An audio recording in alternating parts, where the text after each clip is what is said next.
नमस्कार दोस्तों, आज की हमारी कहानी है बेटियां क्यों पराई हैं।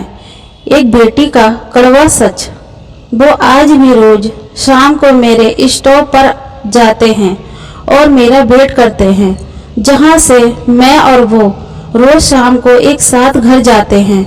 मेरी शादी अनुपम के साथ बंगाली रीति रिवाज से हुई थी और मेरे ससुराल वालों ने मेरा मान रखते हुए मुझे अपनी पसंद की ड्रेस पहनने की इजाज़त दे दी और मैं बहुत खुश थी यह सोचकर कि मेरे खास दिन पर मुझे अपने मन की करने का मौका मिला। मैंने भी उन्हें हर रीति रिवाज को सर आंखों पर लिया और डोली पहुंचते ही सारे रीति रिवाज अच्छे से निभाए।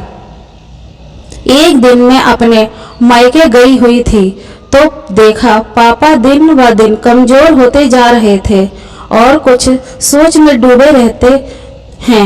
तो मैंने माँ से पूछा और माँ ने कहा, पता नहीं, जब से तेरी शादी हुई है कुछ खोए खोए से रहते हैं।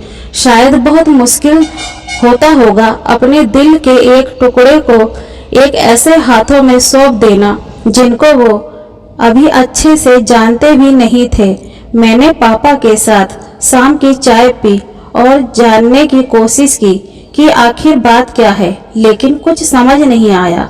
अब मेरे जाने का वक्त हो गया था और अनुपम मुझे लेने आ गए थे। मैंने पापा को से ऐसे हाथ छुड़वाया जैसे पापा ने मुझसे छुड़वाया था जब उन्होंने मुझे फर्स्ट टाइम स्कूल ड्रॉप किया था।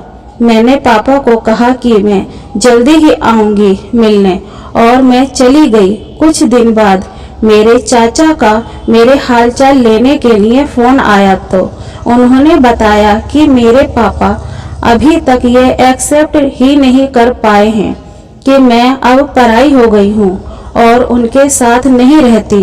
वो आज भी रोज शाम को मेरे स्टॉप पर जाते हैं और मेरा वेट करते हैं, जहाँ से मैं और वो शाम को एक साथ घर आते हैं। जब मेरी बस मुझे वहाँ उतारती थी, ये सुनते ही मुझे समझ आ गया कि वो ऐसे क्यों हो गए हैं।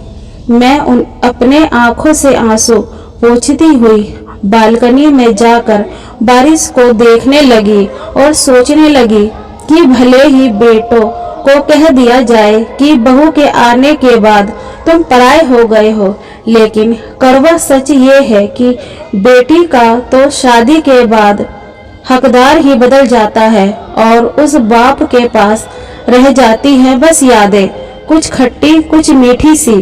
तो आज की हमारी कहानी कैसी लगी दोस्तों, कमेंट में बताएं। कहानी पसंद आए तो लाइक शेयर एंड हमारे चैनल को सब्सक्राइब करें। कहानी पढ़ने के लिए धन्यवाद।